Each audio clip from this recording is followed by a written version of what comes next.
The morning air hung heavy with moisture as Commander Hideo Kuboki surveyed the waters stretching before him.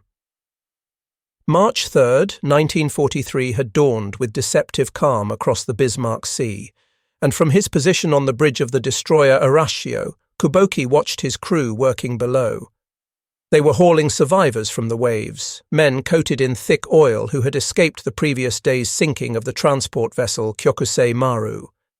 These sailors had been pulled from death's grip, but the operation that had brought them all here, designated Operation 81, was meant to ferry critical reinforcements to the embattled garrison at Lae in New Guinea.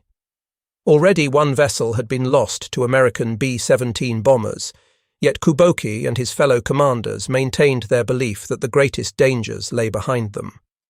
Their destination was merely hours distant, and protective fighter coverage from Lae should shield them through this final approach. Then came the cry from the lookout, cutting through the tropical morning with devastating simplicity.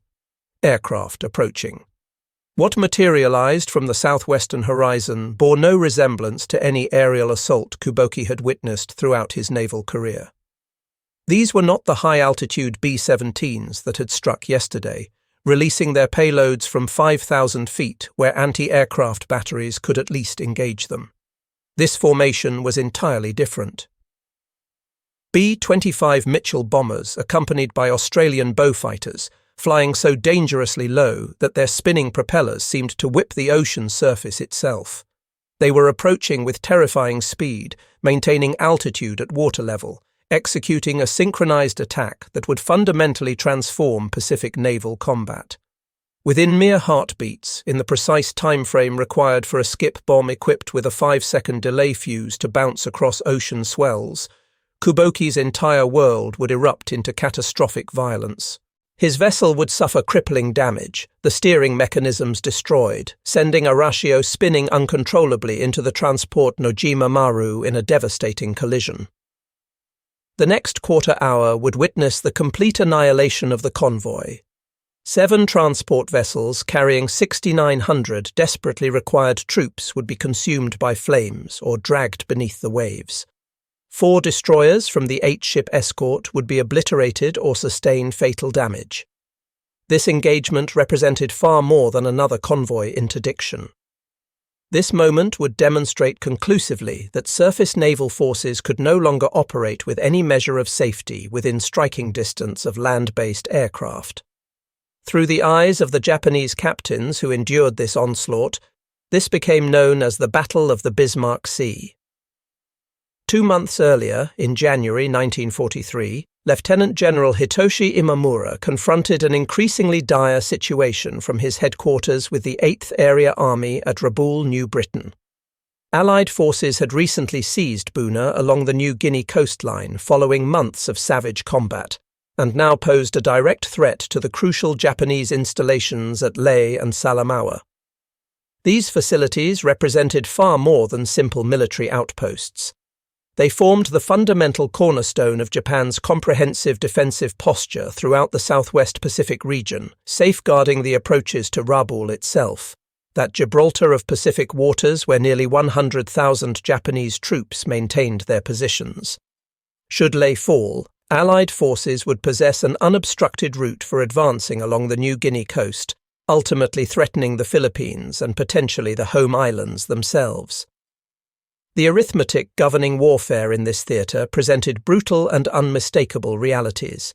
Every soldier, every individual grain of rice required sea transport from Rabaul across the treacherous expanses of the Solomon and Bismarck Seas. Though the distance measured only 500 miles, it might as well have spanned 5,000 given the expanding strength of Allied aviation, operating from facilities at Port Moresby and Milne Bay. Previous convoy attempts had already met with varying degrees of success and failure. On January 7th, a convoy transporting the 102nd Infantry Regiment under Major General Toru Okabe had managed to reach Lae, though not without significant casualties.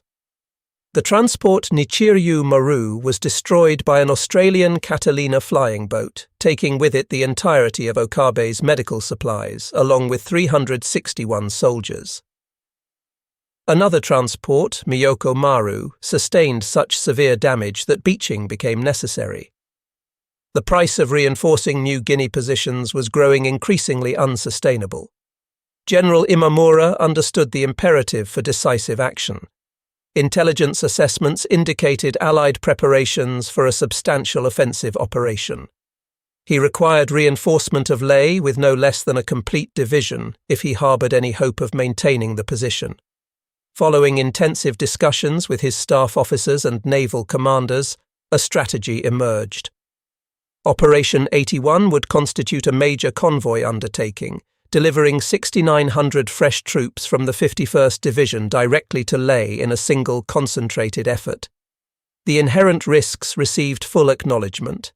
Admiral Isoroku Yamamoto himself, the strategic mind behind Pearl Harbor, cautioned that casualties might exceed 50%. Yet the alternative approach, attempting to disembark troops further along the coast and marching them through hostile jungle terrain, would likely produce even greater losses from disease, starvation, and Allied airstrikes. The determination was made. The convoy would proceed. Command of this critical operation fell to Rear Admiral Masatomi Kimura of the 3rd Destroyer Squadron. At 54 years of age, Kimura ranked among the Imperial Navy's most seasoned destroyer commanders. A veteran of innumerable night engagements in the Solomons, where Japanese destroyers had repeatedly demonstrated their superiority. His assigned force for Operation 81 commanded respect. 8 of the Imperial Navy's premier destroyers, all battle-tested through Guadalcanal operations. The Shirayuki would carry Kimura's flag, leading the formation. Accompanying him were Asashio, Arashio, Tokitsukaze, Yukikaze, Shikinami, Uranami, and Asagumo. These names inspired fear among Allied sailors who had confronted them during nocturnal combat. However, this operation would differ fundamentally from the lightning-quick destroyer missions Kimura had perfected in the Solomons, those runs the Americans termed the Tokyo Express. This time, his swift destroyers must escort 8 ponderous, vulnerable transport ships laden with soldiers and provisions. The convoy's maximum velocity would register just 7 knots, scarcely faster than a human jogging pace. For Kimura, accustomed to slashing through enemy waters at 30 knots, this crawling pace must have felt like sailing with a deployed sea anchor. Each hour at sea multiplied the likelihood of detection. Every mile travelled during daylight hours invited aerial attack. Meanwhile, 500 miles distant at Port Moresby, Papua New Guinea, a radically different military intellect was developing revolutionary combat methodologies. Lieutenant General George C. Kenney commanded the Allied Air Forces in the Southwest Pacific, and he operated under no illusions regarding his mission's significance. General Douglas MacArthur's ambitious strategy for island-hopping northward through New Guinea and eventually reclaiming the Philippines depended absolutely upon Kenney's ability to dominate the skies and interdict Japanese supply lines. If he proved incapable of halting Japanese convoys from reinforcing their positions, MacArthur's planned offensive along the New Guinea coast would deteriorate into a bloody war of attrition. Kenney, however, was no conventional military thinker. Before the conflict, he had developed a reputation as something of a maverick, perpetually finding himself in difficulty for advancing radical concepts that challenged established doctrine.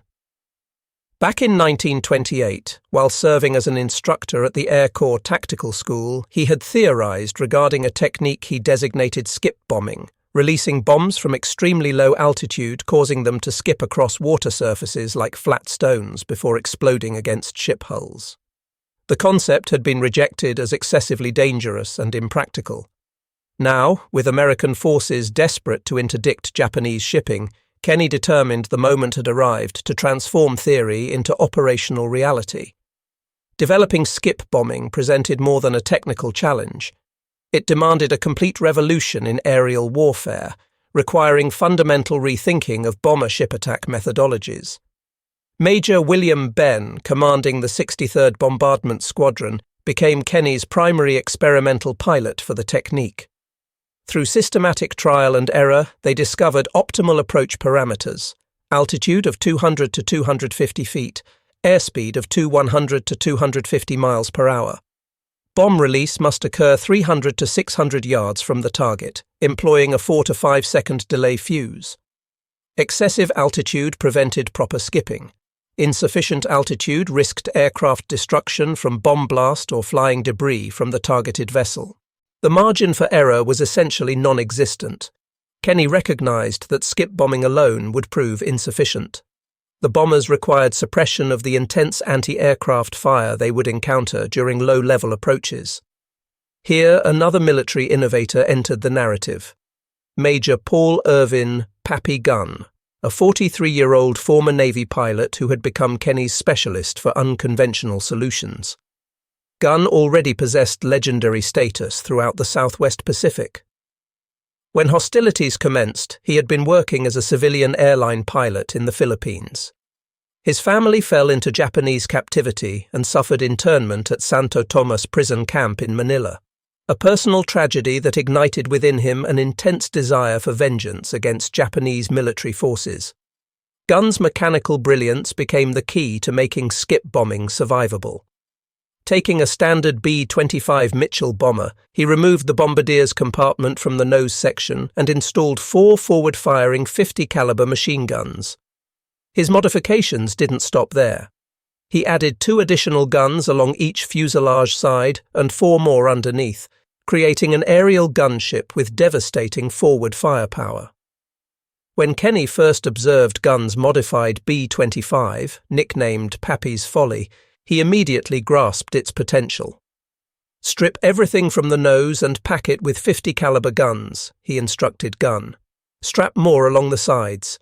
Provide maximum forward firepower possible. I want a skip bomber capable of overwhelming a Japanese destroyer's deck defenses." Throughout February 1943, the modified bombers practiced relentlessly against the wreck of the SS Pruth, a passenger vessel that had run aground near Port Moresby in 1916.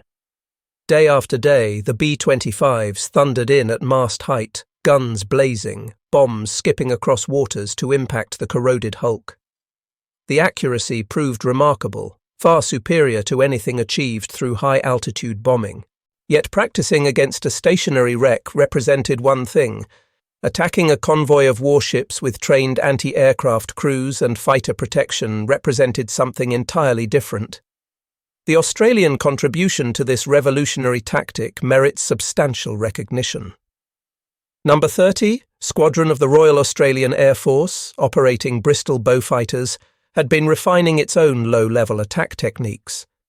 The Beaufighter, equipped with 4 20mm cannons and 6 machine guns, proved ideally suited for suppressing ship defences.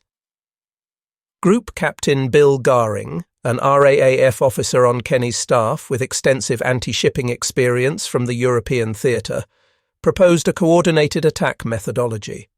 Beaufighters would initiate the assault at mast height, suppressing anti-aircraft positions with cannon and machine gun fire, followed immediately by skip-bombing B-25s.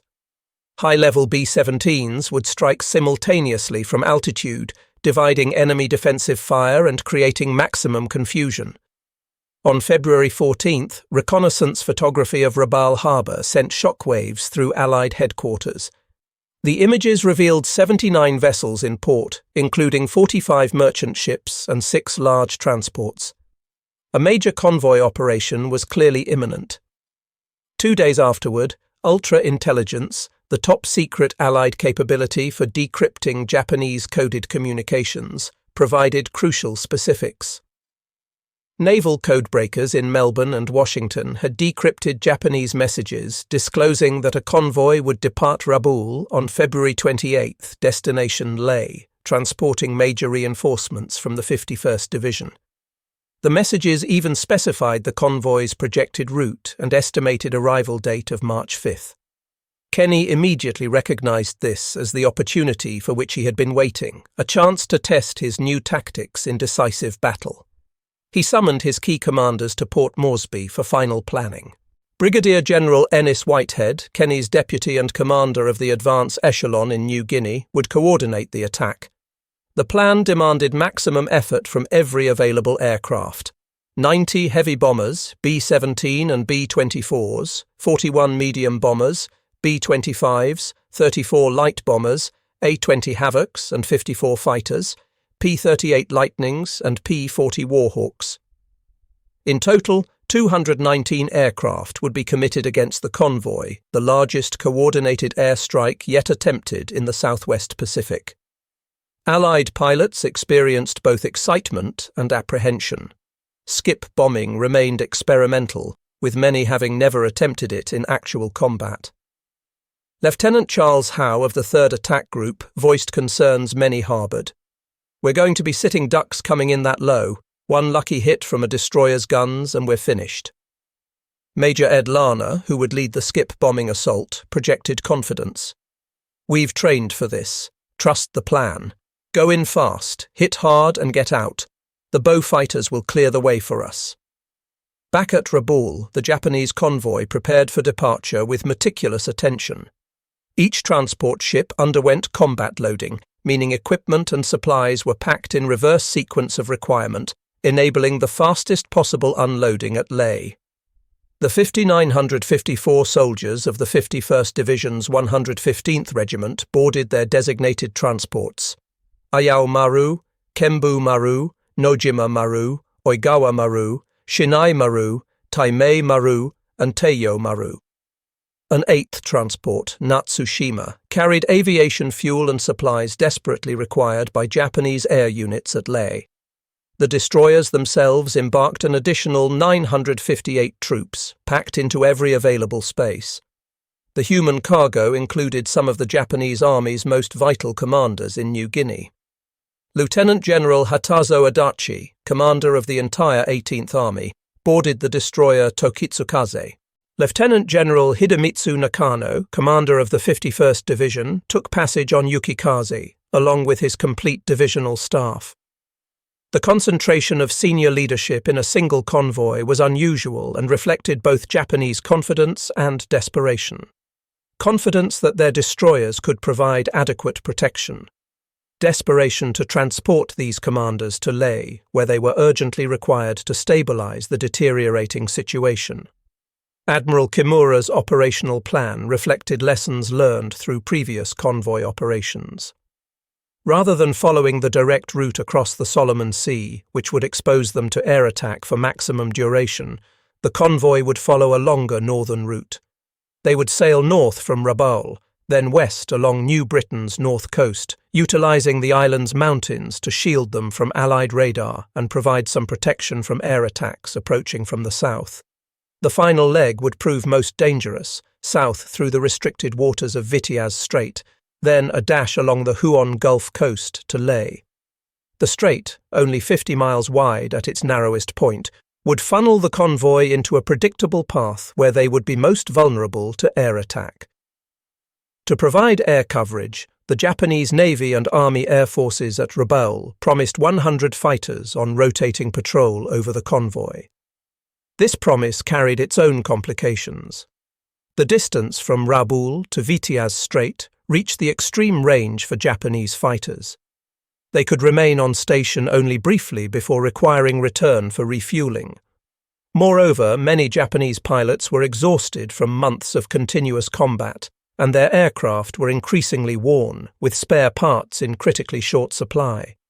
The reality meant the convoy would possess effective air cover for only portions of its journey.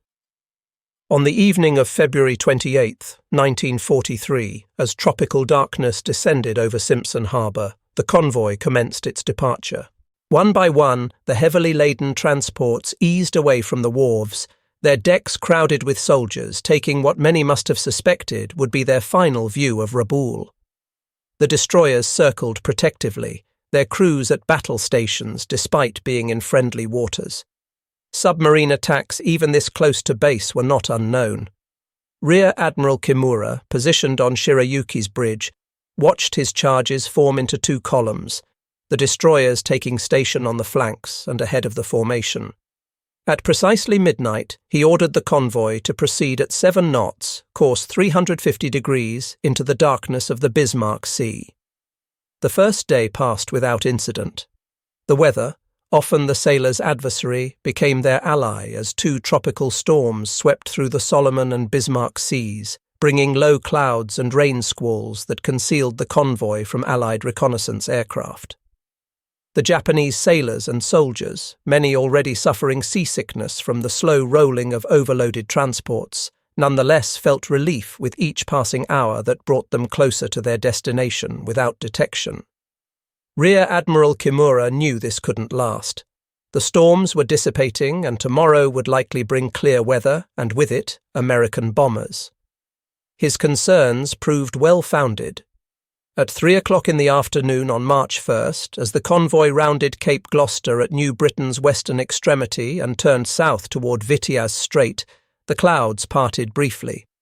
At that precise moment, a B-25 Liberator of the 91st Bombardment Group, piloted by Lieutenant Walter Higgins, was passing overhead on routine reconnaissance.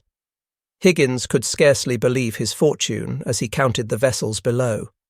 8 transports, 8 destroyers, exactly where intelligence had predicted they would be. He immediately transmitted the contact report that set in motion one of the Pacific War's most decisive air-sea battles. At 5th Air Force Headquarters in Port Moresby, the atmosphere became charged as Higgins's contact report arrived. General Kenny immediately ordered execution of the attack plan they had rehearsed so carefully. A problem existed, however. The convoy had been spotted earlier than anticipated, still north of Vitiaz Strait, where Japanese fighters from New Britain could more readily provide coverage. Whitehead made a crucial determination. The first attack would be conventional high-level bombing by B-17s, designed to damage and slow the convoy. The decisive skip bombing attack would wait until tomorrow, when the convoy would be in the more restricted waters of the strait, with less room to maneuver. On the morning of March 2nd, as the convoy continued its journey through increasingly clear weather, the first American attack developed. 28 B-17 Flying Fortresses approached at 6,500 feet, their formations tight despite harassment from approximately 30 Japanese fighters that rose to meet them. The Japanese transport captains, mostly civilian mariners pressed into military service, watched in horrified fascination as the huge 4-engine bombers released their loads. Waterspouts erupted around the convoy as most bombs missed, but the law of averages worked in the Americans' favor. The transport Kyokusei Maru took a direct hit, broke in half and sank within minutes. Another transport sustained damage and began falling behind. Captain Sato Yasuo, commanding the destroyer Asashio and serving as commander of Destroyer Division 8, immediately moved to rescue survivors from the sinking Kyokusei Maru. His crew pulled nearly 700 soldiers and sailors from the oil-slicked waters, cramming them into every available space on the destroyer. This humanitarian action, while admirable, carried tactical consequences. Asashio was now dangerously overloaded and less maneuverable, her fighting efficiency compromised by the mass of survivors on her decks. As night fell on March 2nd, Rear Admiral Kimura faced a critical decision. The convoy remained 12 hours from Leh, but they had lost one transport and others were damaged. Should they continue at slow speed with the damaged ships, maintaining convoy integrity but remaining vulnerable for longer? Or should the faster ships race ahead, splitting the convoy but delivering at least some troops to Leh quickly? Kimura chose to keep the convoy together. He signalled all ships, "Maintain formation. We proceed to Leh together." Unknown to Kimura, his decision had been intercepted and decoded by Allied intelligence. Kenny and Whitehead knew exactly where the convoy would be at dawn, its speed, its formation. The stage was set for the revolutionary attack that would change naval warfare forever. That night, the Allied strike crews received their final briefings. The tension was palpable as pilots and gunners checked and rechecked their aircraft. Many wrote letters home, understanding that tomorrow's low-level attack would put them within point-blank range of Japanese guns. Dawn on March 3, 1943, broke clear and calm over the Bismarck Sea. Perfect flying weather. The Japanese convoy, now in the confined waters approaching the Huon Gulf, maintained its steady 7-knot advance toward Leh, now only hours away. The surviving transports had tightened their formation, the destroyers circling them protectively like sheepdogs around a flock. Rear Admiral Kimura had ordered all ships to maintain strict anti-aircraft discipline. No gun was to fire until specifically ordered, conserving ammunition for the battle he knew was coming. At 10 o'clock in the morning, the first wave of Allied aircraft appeared on the horizon, but this was not the high-level attack the Japanese expected. 13 Royal Australian Air Force Beaufighters of No. 30 Squadron, led by Squadron Leader Claude Ridley, came in at wave-top height, so low that their prop wash left wakes on the calm sea. Behind them, visible as dark specks against the morning sky, were the B-25s of the 3rd Attack Group. On Arashio's bridge, Commander Kuboki's blood ran cold. He had faced American bombers before, but never anything like this. These aircraft were coming in at sea level, impossibly low, impossibly fast. He shouted orders to his gun crews, but even as the words left his mouth, he knew they had only seconds to react. These precious seconds proved insufficient. The Beaufighters were already upon him, their 4 20mm cannons and 6 machine guns unleashing a storm of fire that swept across Arashio's decks. The Beaufighter attack was devastating in its focused violence. Cannon shells exploded among the anti-aircraft gun crews, killing or wounding most before they could bring their weapons to bear. Machine gun fire raked the bridge, shattering windows and cutting down officers and signalmen. In seconds, Arashio's ability to defend herself was critically degraded, yet the Beaufighters were just the opening act. Right behind them came the B-25s, each carrying 2 500-pound bombs with 5-second delay fuses, their nose-mounted guns already firing. Major Ed Lana led the B-25 attack, his modified bomber Betty's Dream approaching the destroyer Shirayuki at 220 miles per hour, altitude 50 feet. Through his gun sight, he could see Japanese sailors scrambling across the deck, some manning guns, others diving for cover. At 300 yards, Lana released his bombs and pulled up sharply, clearing the destroyer's mast by mere feet. Behind him, his bombs skipped across the water once, twice, then slammed into Shirayuki's hull just below the waterline. The effect was catastrophic. The bombs penetrated the destroyer's relatively thin hull before exploding inside, their blast magnified by the confined spaces.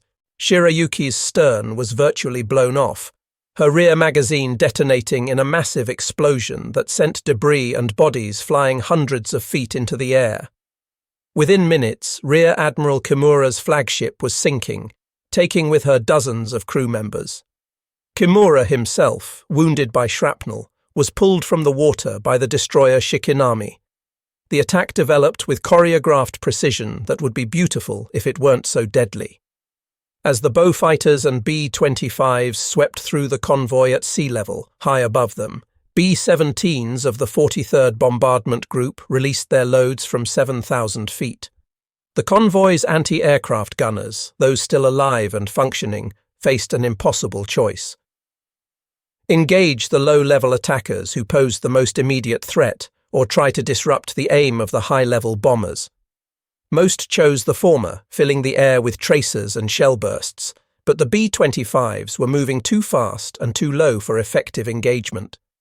Lieutenant Charles Howe, flying his B-25 Chatterbox, selected the transport Teo Maru as his target. The ship, loaded with over 1,000 soldiers, was attempting to turn away from the attack, her wake showing a desperate spiral as her captain tried to present a smaller target. At skip-bombing range and speed, such evasive maneuvers proved futile. Howe's bombs skipped perfectly, one hitting amidships, the other near the stern. Teo Maru seemed to lift from the water as the explosions tore through her hull, then settled rapidly, listing heavily to port. Within 5 minutes she had capsized, trapping hundreds of soldiers below decks. The destroyer Tokitsukaze, carrying Lieutenant General Adachi, became the target of 3 B-25s simultaneously. Her captain, Commander Masayoshi Motokura, attempted to shield the nearby transports by placing his ship between them and the attackers, a brave but ultimately futile gesture. Multiple bomb hits left Tokitsukaze dead in the water, her engine rooms flooded, fires raging amidships. General Adachi, remarkably uninjured, was evacuated to the destroyer Yukikaze, but 19 of Tokitsukaze's crew were not so fortunate, killed instantly by the bombs and strafing. Commander Kuboki's Arashio, already damaged by the Beaufighter attack, now faced the B-25s. One bomb destroyed her steering gear, sending the destroyer into an uncontrolled turn that resulted in a collision with the transport Nojima Maru. The two ships, locked together by the twisted metal of the impact, became sitting ducks for the next wave of attackers. Both vessels were abandoned, their crews taking to the water as fires consumed them. In the midst of this carnage, individual acts of heroism and horror played out. On the transport Kembu Maru, soldiers of the 51st Division, many of whom had never seen combat, struggled to launch life rafts as the ship listed increasingly to starboard. Their officers, swords drawn, tried to maintain order, but panic was spreading as the reality of their situation became clear. They were hundreds of miles from the nearest friendly shore, in shark-infested waters, with American aircraft methodically destroying any vessel that might rescue them. The destroyer Asashio, still crowded with survivors from yesterday's sinking, attempted to fight back. Her captain, Captain Sato Yasuo, commander of Destroyer Division 8, ordered every available weapon to fire at the attacking aircraft, creating a curtain of steel that momentarily caused some B-25s to alter course. But weight of numbers told. A B-17 high above, almost forgotten in the chaos of the low-level attack, placed a 500-pound bomb directly on Asashio's forward deck. The explosion, combined with the hundreds of extra personnel aboard, caused rapid flooding. Captain Sato, true to the code of the samurai, chose to go down with his ship. According to survivors, his last words were simply, "I'm tired. Just let me rest peacefully here." Asashio sank with enormous loss of life, not just her crew, but many of the soldiers she had rescued the day before. Captain Sato would be posthumously promoted to Vice Admiral for his heroic actions. By 10:15 in the morning, just 15 minutes after the attack began, the convoy had ceased to exist as an organized force. 7 transports were sinking or sunk, their oil and debris spreading across miles of ocean. Of the 8 destroyers, 4 were destroyed or fatally damaged. The surviving destroyers, Shikinami, Yukikaze, Uranami, and Asagumo, circled desperately through the wreckage, pulling survivors from the water. But there were too many men in the water and too few ships to rescue them. The second wave of Allied aircraft arrived at approximately 2 o'clock in the afternoon, finding a scene of devastation. Burning ships, oil slicks, and debris covered square miles of ocean. The remaining Japanese destroyers, still picking up survivors, were forced to abandon their rescue efforts and defend themselves. The transport Oigawa Maru, somehow still afloat despite earlier damage, was finished off by additional skip bombing attacks. The destroyer Asashio, already sunk with Captain Sato aboard, became a war grave as oil continued to bubble up from her wreckage. As darkness fell on March 3rd, the full scale of the disaster became apparent. Of 6,900 troops embarked at Rabaul, fewer than 1,000 would reach Leh. The destroyers that survived, working through the night, rescued approximately 2,700 men who would be returned to Rabaul. Nearly 3,000 Japanese soldiers and sailors were dead, killed in action or drowned in the Bismarck Sea. The carefully assembled reinforcement for New Guinea's defence had been annihilated in a single day's action. The aftermath of the battle proved as controversial as it was decisive. On March 4th, American PT boats and aircraft patrolled the battle area, attacking anything that floated. The stated justification was preventing Japanese troops from reaching shore and reinforcing Leh, but many Allied aircrew were sickened by what they saw as the unnecessary killing of helpless survivors. This moral complexity, the transformation of warfare from a contest between combatants to the wholesale destruction of human beings, would haunt many participants for the rest of their lives. For the Japanese Navy, the Battle of the Bismarck Sea represented a fundamental shift in the nature of naval warfare.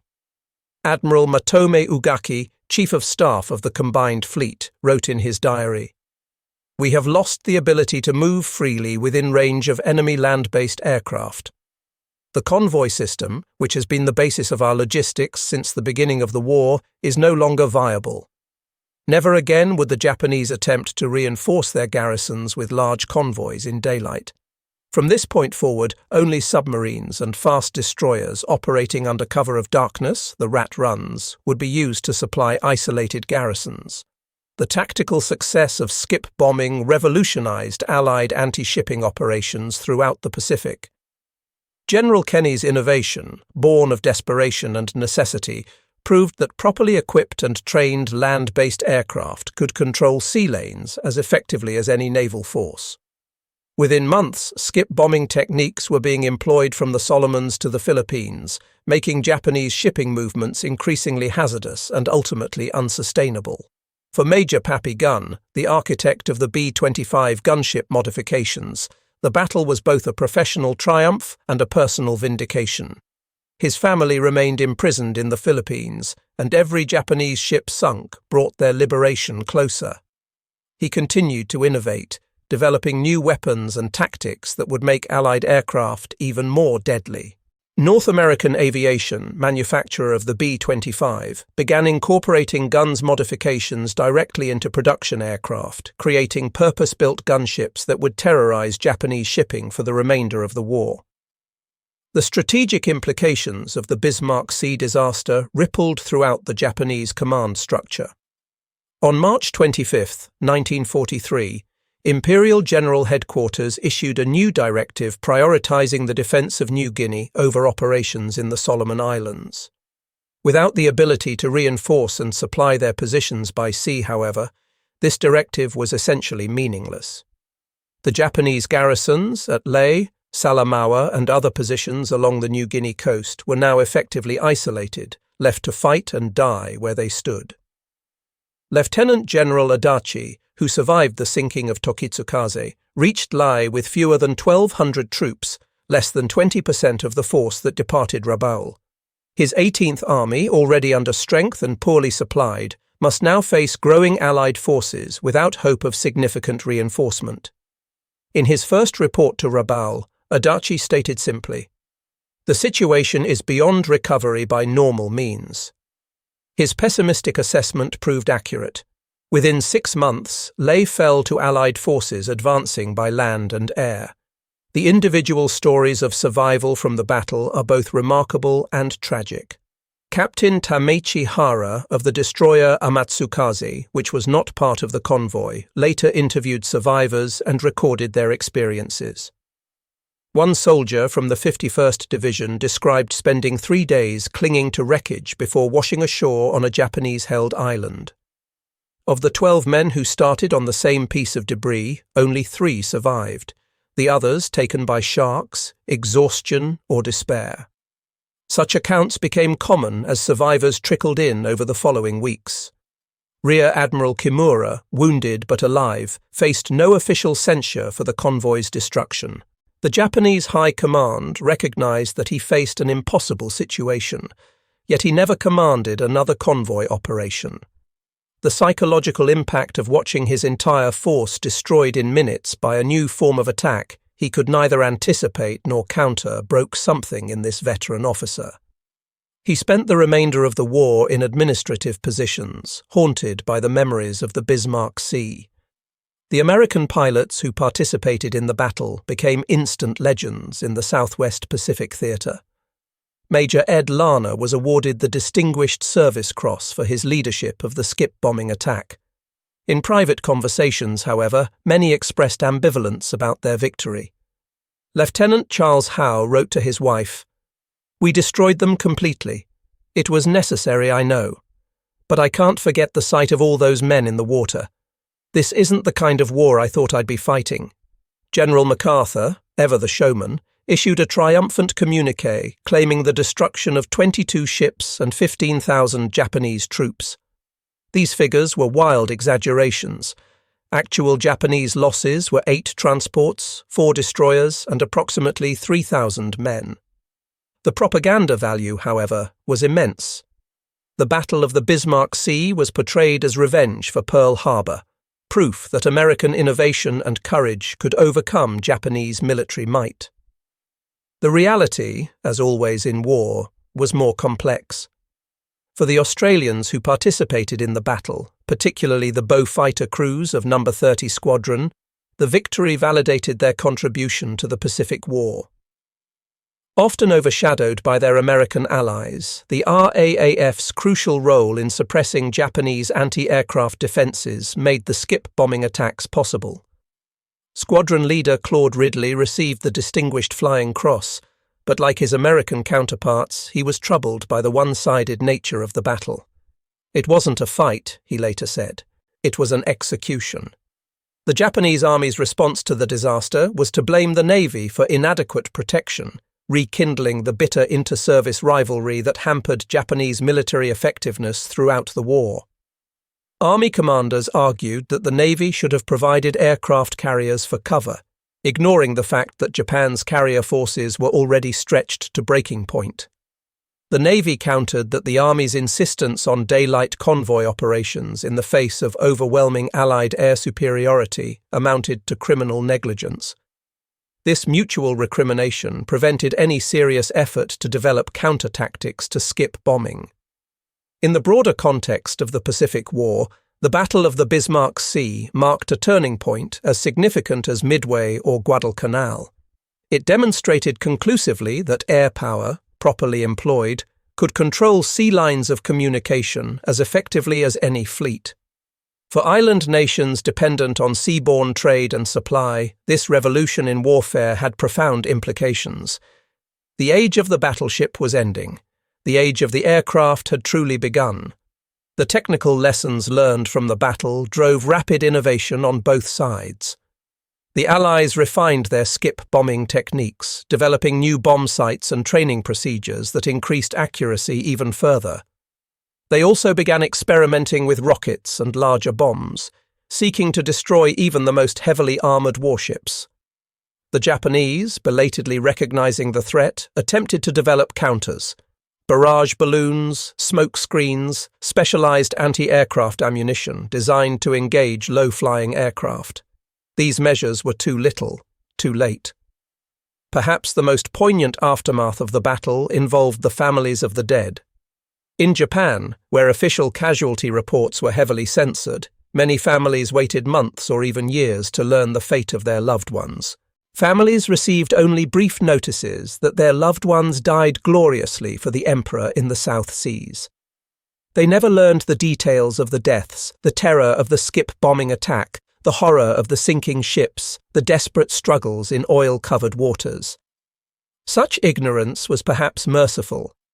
For the Allied codebreakers who provided the intelligence that made the victory possible, the Battle of the Bismarck Sea proved the value of their work. The ability to read Japanese naval codes gave the Allies an insurmountable advantage, allowing them to concentrate their forces at exactly the right time and place. This success carried its own danger, however.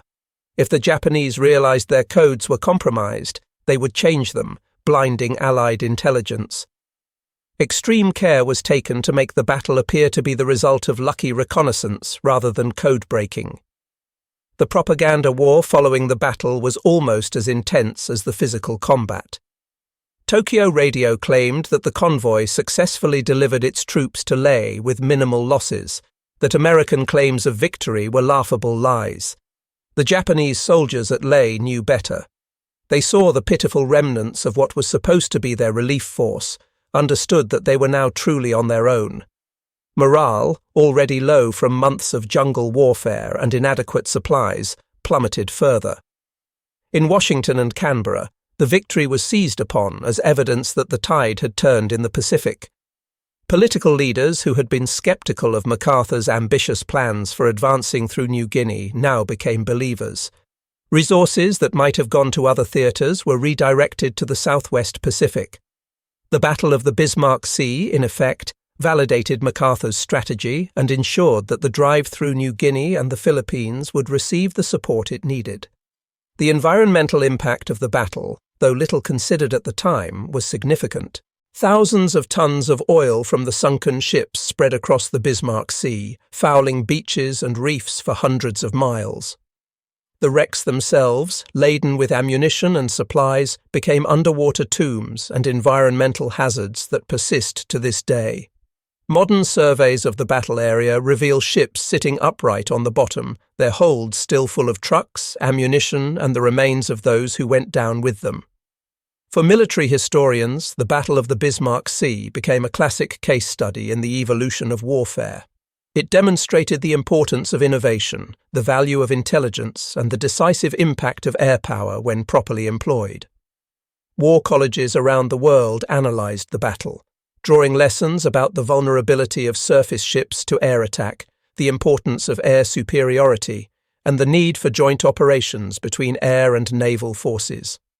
The personal courage displayed by individuals on both sides deserves recognition. Japanese destroyer captains who placed their ships between the transports and attackers, knowing they were likely to die. Allied pilots who flew into walls of anti-aircraft fire at point-blank range.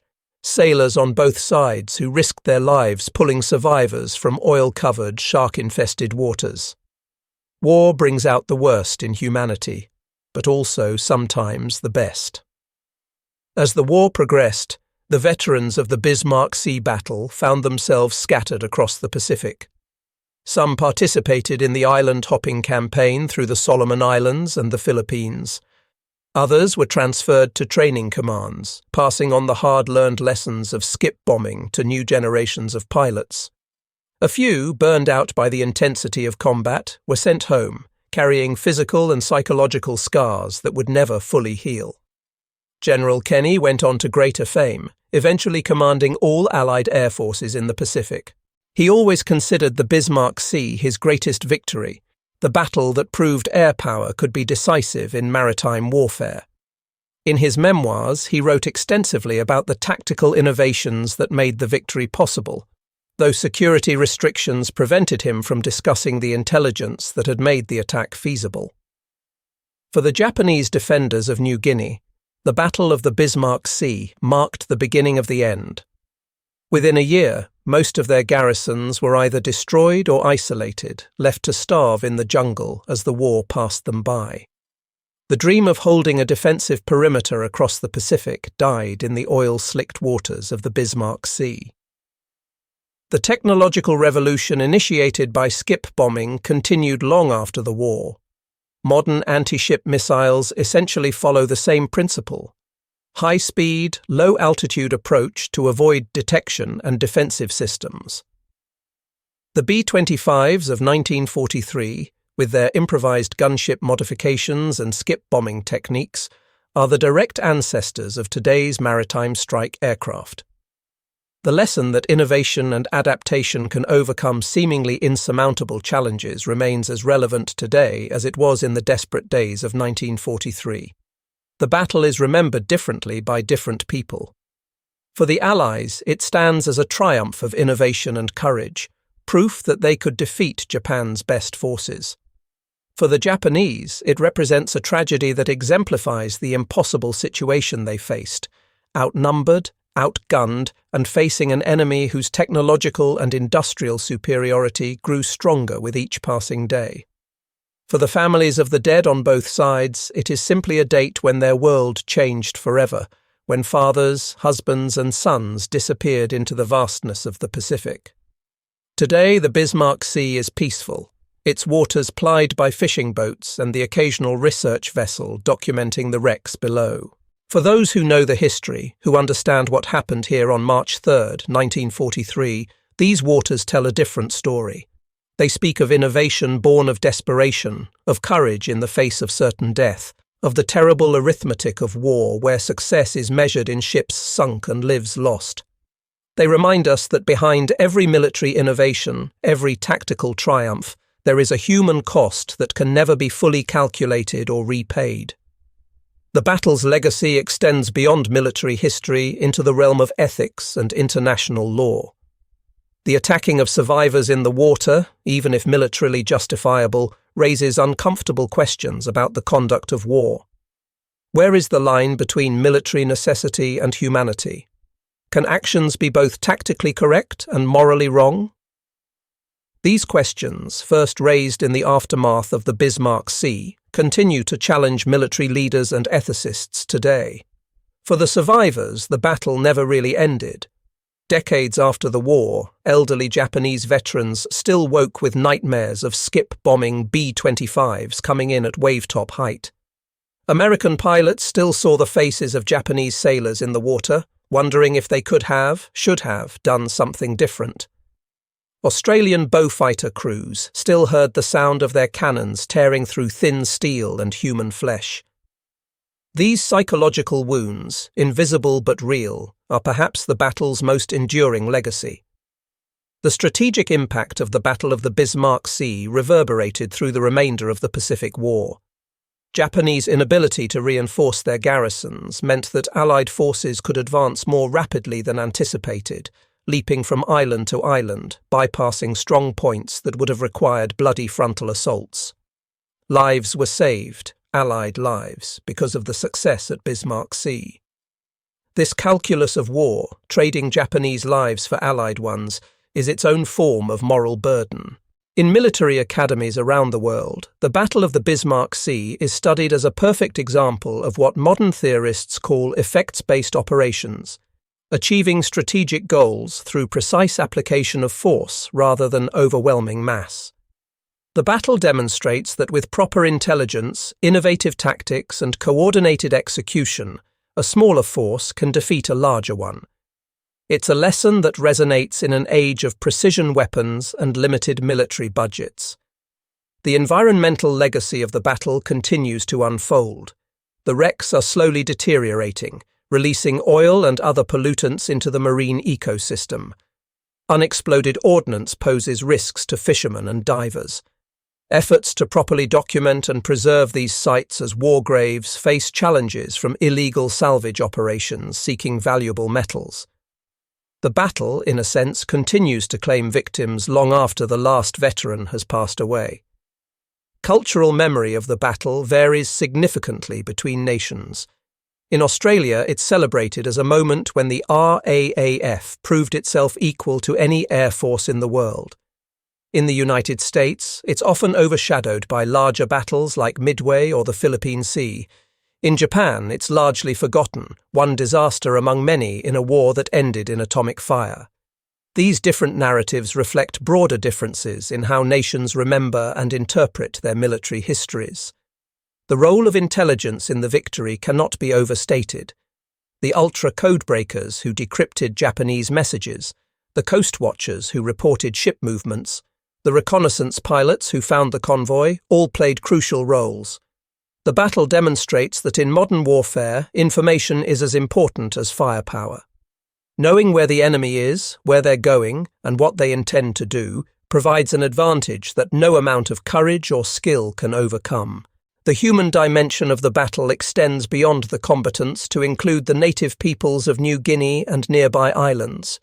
For them, the battle brought both opportunity and tragedy. Opportunity in the form of salvage from wrecked ships and aircraft. Tragedy in the disruption of their traditional fishing grounds and the introduction of modern warfare's devastation to their homeland. Their stories, largely unrecorded, are part of the battle's broader legacy. As we reflect on the Battle of the Bismarck Sea from the perspective of 8 decades, what lessons emerge? Perhaps the most important is that innovation in warfare, while necessary for victory, always comes at a human cost. The skip bombing technique that proved so effective was essentially a method for killing more efficiently. The modified B-25s that swept through the Japanese convoy were instruments of destruction, no matter how much we admire the ingenuity of their creation. Yet we must also acknowledge the context in which these innovations occurred. The Allied forces were fighting against an aggressive totalitarian regime that had launched unprovoked war across the Pacific. The Japanese soldiers being transported to New Guinea were not innocents. They were instruments of conquest and oppression. The moral clarity of the Second World War, often absent in later conflicts, provides some justification for the terrible efficiency of the Bismarck Sea victory. The battle also demonstrates the importance of adaptation in warfare. Both sides entered the Pacific War with preconceived notions about how naval warfare would be conducted, battleship fleets engaging in climactic gun duels, with aircraft playing a supporting role. The reality proved very different. Those who adapted quickly, like Kenny and his innovative airmen, succeeded. Those who clung to outdated doctrine, like the Japanese convoy commanders who believed their destroyers could protect them from air attack, paid a terrible price. Looking forward, the Battle of the Bismarck Sea offers warnings for contemporary military planners. It shows how quickly technological advantage can shift, how innovations can render entire military strategies obsolete almost overnight. In an age of cyber warfare, drones, and artificial intelligence, the lesson of Bismarck Sea, that innovation and adaptation are essential for military success, remains profoundly relevant. The personal stories from the battle remind us that war is ultimately about human beings, not statistics or strategic objectives. Each of the 3,000 Japanese who died in the Bismarck Sea had a family, hopes, dreams. Each Allied airman who flew into anti-aircraft fire had people waiting for them to come home. These individual tragedies, multiplied millions of times across the Pacific War, constitute the true cost of conflict. As the last veterans of the battle pass away, taking with them their first-hand memories, we're left with historical records, photographs, and interpretations. The danger is that the Battle of the Bismarck Sea becomes just another historical event, stripped of its human dimension, reduced to arrows on maps and statistics in textbooks. We must resist this tendency, remembering that history is made by individuals making choices under extreme pressure, often with incomplete information and conflicting moral imperatives. The battle's influence on post-war military development was substantial. The success of skip bombing led directly to increased investment in maritime strike aircraft and anti-ship weapons. The vulnerability of surface ships to air attack drove development of better anti-aircraft systems, radar, and eventually surface-to-air missiles. The arms race between offensive air power and defensive naval systems, initiated at Bismarck Sea, continues to this day. For the nations involved, the battle became part of their military tradition. American aviators point to it as proof of air power's supremacy. Australian forces celebrate it as validation of their combat effectiveness. Japanese naval historians study it as a cautionary tale about underestimating technological change. These different interpretations shape how modern militaries prepare for future conflicts. The ethical questions raised by the battle continue to resonate.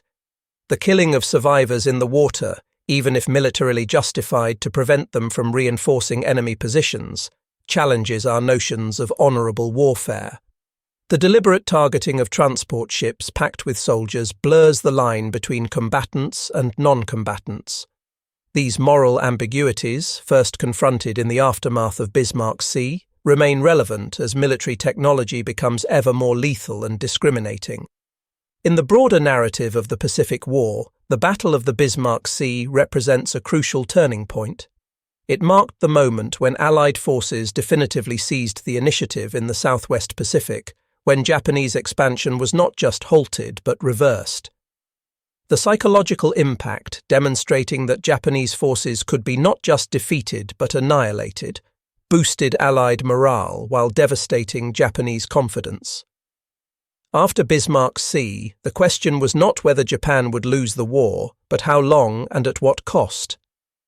The battle also exemplifies the importance of joint operations in modern warfare. The success at Bismarck Sea required coordination between American and Australian forces, between air and naval units, between intelligence gatherers and operational commanders. This integration, difficult to achieve under the best of circumstances, was made even more challenging by the distances involved and the speed at which events unfolded. That the attack succeeded so completely is testament to the professionalism and dedication of all involved. Several key lessons emerged from the Battle of the Bismarck Sea that shaped military thinking for decades. The critical nature of air superiority in modern warfare. The vulnerability of surface ships to air attack without adequate defensive measures. The importance of intelligence in concentrating force at the decisive point. The value of innovation and willingness to challenge established doctrine. The necessity of joint operations and inter-service cooperation. These lessons, learned at terrible cost in 1943, remain relevant for military planners today. The human capacity for both destruction and survival displayed at Bismarck Sea is remarkable. The ingenuity that created skip bombing and gunship B-25s shows human creativity directed toward warfare. The courage of pilots flying into anti-aircraft fire and sailors rescuing survivors from burning waters demonstrates human bravery under extreme conditions. The suffering of those who died in burning ships or oil-covered waters reminds us of war's terrible cost. As we conclude this examination of the Battle of the Bismarck Sea, we must acknowledge its complexity. It was simultaneously a tactical triumph and a human tragedy, a display of innovation and an example of destruction, a necessary military action and a moral challenge. These contradictions are not unique to Bismarck Sea. They characterize all warfare. But they are particularly stark in this battle where success was so complete and the human cost so visible. The legacy of those brief moments, the seconds Japanese captains had to react to the skip bombing attack with its 5-second delay fuses, extends far beyond the immediate tactical results. The battle demonstrated the decisive power of air superiority over naval forces, the dominance of air power over sea power. The importance of innovation and adaptation in warfare was dramatically demonstrated. Today, as tensions rise in the same Pacific waters where the Battle of the Bismarck Sea was fought, the lessons of 1943 remain relevant. The importance of air superiority, the vulnerability of naval forces to precision weapons, the critical role of intelligence and surveillance, all demonstrated at Bismarck Sea, continue to shape military planning and operations. The ghosts of the Bismarck Sea have lessons for us still, if we're willing to learn them. In remembering the Battle of the Bismarck Sea, we honour not just the victors, but all who participated, recognizing their courage, mourning their losses, and learning from their experiences. The battle stands as a reminder that war, however necessary it may sometimes be, is always a tragedy. The innovation and courage displayed at Bismarck Sea deserve our admiration, but the death and destruction should strengthen our resolve to find better ways to resolve conflicts. The story of the Battle of the Bismarck Sea, from Rear Admiral Kimura's desperate convoy to General Kenny's innovative tactics, from the courage of individual pilots and sailors to the tragedy of thousands of deaths, is ultimately a human story. It reminds us that behind every military innovation, every tactical victory, every strategic decision, there are human beings whose lives are forever changed. In those seconds that Japanese captains had to react, in those 15 minutes that destroyed a convoy, entire worlds ended and history pivoted. This is the true legacy of the Battle of the Bismarck Sea, not just the tactical lessons or strategic implications, but the reminder that war is the most serious of human endeavours, demanding our best qualities while revealing our capacity for destruction. As we face an uncertain future, the battle's lessons about innovation, adaptation, and the human cost of conflict remain as relevant today as they were on that clear morning in March 1943, when skip-bombing B-25s came in at wavetop height and changed the nature of warfare forever. The men who fought and died in the Bismarck Sea, Japanese and Allied, soldiers and sailors, airmen and Marines, deserve to be remembered not as statistics, but as individuals who found themselves at a crucial moment in history. Their sacrifice, whether voluntary or forced, whether in victory or defeat, contributed to the shaping of our modern world. We owe them not just remembrance, but understanding, not just honour, but learning from their experiences to build a better, more peaceful future. As the sun sets over the Bismarck Sea today, its waters calm and peaceful, It's hard to imagine the violence and terror of March 3rd, 1943. But beneath those peaceful waters lie the remains of ships and men, silent testimony to one of the Pacific War's most decisive battles. Their presence reminds us that the freedom and prosperity we enjoy today was purchased at terrible cost, and that we have an obligation to those who paid that price to use our freedom wisely and work toward a world where such sacrifices are no longer necessary.